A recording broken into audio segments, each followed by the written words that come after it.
Hello guys, welcome to my channel. ये मोमोज़ की picture है। मोमोज़ नॉर्थ इंडिया में काफ़ी पसंद करे जाने वाला डिश है, मगर नॉर्थ ईस्ट के लोगों के लिए ये सिर्फ डिश नहीं है, एक रेसिस्ट रिमार्क भी है। नॉर्थ ईस्ट के लोगों को काफ़ी सारे नामों से लोग चिढ़ाते हैं, जिनमें से मोमोज़ भी एक है। चिंकी, चाइनीज़, नेपाली, अब तो ये पुराने हो गए। आज हम एक ऐसे ही इंसिडेंट्स के बारे में बात करेंगे जिसने इन रेसिस्ट रिमार्क को सिर्फ वर्बल ही नहीं, अब फिजिकल वायलेंस में भी बदल दिया है।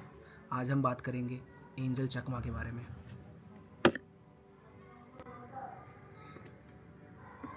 एंजल चकमा ये त्रिपुरा के रहने वाले थे और उत्तराखंड में एमबीए करने के लिए आए थे अपने भाई के साथ। और 24 साल की एज थी उनकी।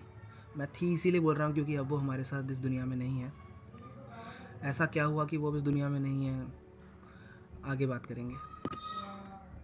तो सबसे पहले 9 तारीख को वो अपने भाई के साथ कुछ खाने का सामान लेने के लिए बाहर गए थे, जिसमें 5 लोगों ने के द्वारा उनको रेसिस्ट रिमार्क मारा गया।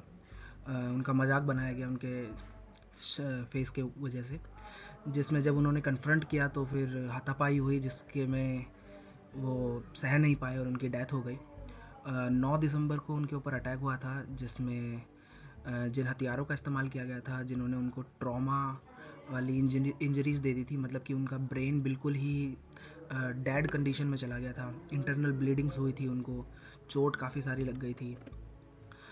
फिर 9 से लेकर 26 तारीख तक, मतलब कि 17 दिन तक वो हॉस्पिटल में रहे, जिनमें से 15 दिन तो वो वेंटिलेटर सपोर्ट में थे। वेंटिलेटर सपोर्ट मतलब कि मशीन ने उनको ज़िंदा कर रखा था, उनकी शरीर जो है जवाब दे चुका था, जिसके बीच में 3 उनकी सर्जरियाँ हुई थी और फिर भी वो नहीं बच पाए।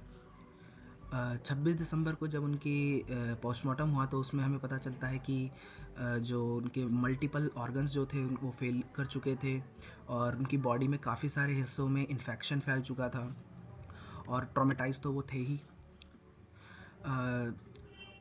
वेपन का जो मार्क्स थे उनके शरीर में काफ़ी सारे थे, जिस वेपन के थ्रू उनको मारा गया था। पुलिस के ने भी फिर एविडेंस में मैच किए तो वो सारे मैच हो गए। अटैक डिटेल्स के बारे में हम बात करते हैं। अटैकर्स जो थे वो नाइफ़ के थ्रू उन्होंने उनके ऊपर ब्लंट ऑब्जेक्ट जो था, मतलब कुछ धारदार और कुछ पैनी चीज़ के द्वारा उनको मारा गया था और कुछ स्लर्स बोले गए थे उनको, जैसे चाइनीज़ मोमो, ये सारे। लेंसेड बैक एंड हेड में हो गए थे उनके, मतलब कि उनके पीठ में और सर में काफ़ी सारे गहरे घाव थे। स्पाइनल कॉर्ड उनकी डैमेज हो चुकी थी, ब्रेन में बहुत सारी सूजन हो चुकी थी और उनका राइट साइड तो कम्प्लीटली पैरालाइज हो गया था उनके मरने से पहले।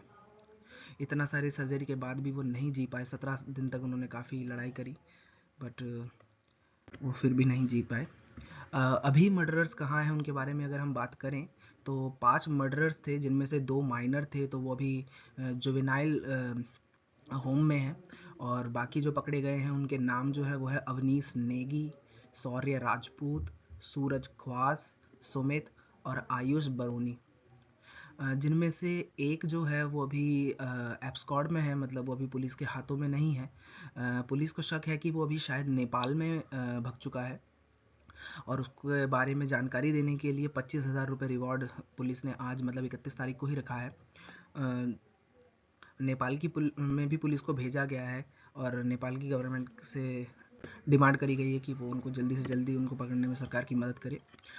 रेशियल डिस्क्रिमिनेशन की अगर हम बात करें तो उसके कुछ कॉन्टेक्स्ट हैं, जैसे कि अलग अलग तरीके से रेसिज्म करा जाता है नॉर्थ ईस्ट के लोगों के साथ। जैसे कि वर्बल अब्यूज़ तो अब कॉमन हो गया है, चाइनीज़ मोमोज़ ये सारी बातें तो अब लोगों ने वो बोलते ही हैं, मगर ये बहुत पीक में हो गया था कोविड-19 के टाइम पे, जब एक नया नाम नॉर्थ ईस्ट के लोगों को दिया गया था, जिसमें कोरोना बोला जाता था। आपने शायद एक वीडियो देखी होगी, मैं लगा दूंगा, जिसमें कुछ लड़कियां थी, उनको मोमोज, कोरोना ये सब बोल बोल के उनके रेंटेड हाउस से ही उनको भगा दिया गया था। आप इधर आ जाइए। क्या हुआ फिर? तो हम लोग आगे सामान पूरा शिफ्ट करके अरेंज करके 4 बजे को हम लोग पूरा ख़त्म करके सो गया था।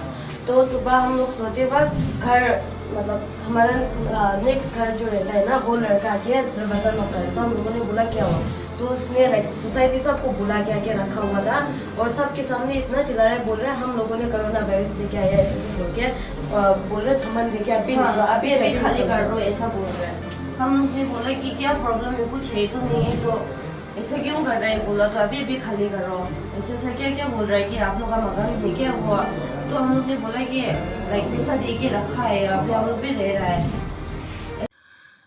लीगल फ्रेमवर्क जो है मतलब कि सरकार ने कुछ तो करा होगा शायद इन नॉर्थ ईस्ट के लोगों के लिए। तो उसमें सरकार ने 2014 में बेस बरुआ कमेटी फॉर्म करी थी जिसने रिकमेंड किया था कि फास्ट ट्रैक कोर्ट होना चाहिए रेशियल डिस्क्रिमिनेशन के लिए। मगर अभी तक ऐसा कुछ कोर्ट गवर्नमेंट ने कंस्टिट्यूट करा नहीं है। रेसिज्म के भी कुछ लेयर्स होती हैं, मतलब कि रेसिज्म को भी डिवाइड करा जा सकता है। जैसे कि जो सबसे बेसिक लेवल है वो तो हमारा स्टीरियोटाइप रहता ही है, जिसमें से आप 78% जो नॉर्थ ईस्ट के लोग हैं उनको फेस के रिलेटेड जो है रिमार्क्स मिलते हैं।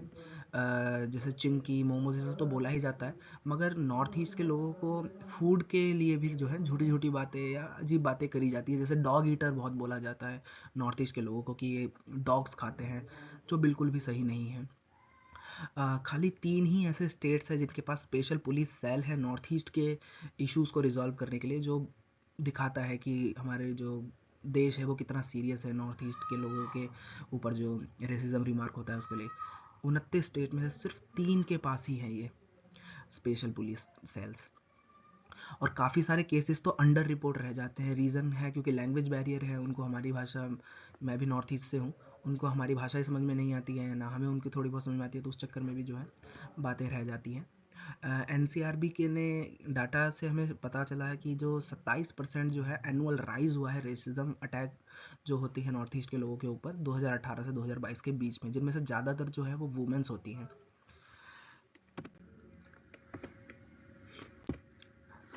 अब एंड में मैं बस यही कह सकता हूँ कि जो एंजल चकमा है उनको जस्टिस मिले, उनके जितने भी लोगों ने उनकी जान ली है, जितने भी मर्डर्स हैं उनको कड़ी से कड़ी सज़ा दें। जेल तो बहुत छोटी होगी उन लोगों के लिए, जितनी कड़ी सज़ा हो सके उनको उतनी कड़ी सज़ा मिलनी चाहिए। बल्कि इन पाँचों को तो एक उदाहरण बनाना चाहिए कि अगर तुम रेसिज्म करोगे, रेसिस्ट रिमार्क पास करोगे तो तुम्हारे साथ क्या हो सकता है। अगर ये 5 बच गए तो फिर बाकियों को भी मोटिवेशन मिलेगी कि ये तो फॉर ग्रांटेड ले लिया जाता है रेसिज्म को हमारे देश में, कि भाई चाइनीज़ ही तो बोला है, मोमोज ही तो बोला है, ये सभी तो बोला है, कुछ करा थोड़ी है का मतलब ऐसे तो नहीं हो सकता ना कि आप रेसिज्म रिमार्क करें। एंड में मैं अपना एक पर्सनल चीज़ भी अपनी पर्सनल एक कहानी भी बताना चाहता हूँ। मेरे साथ भी ऐसा हुआ था। मैं जब भी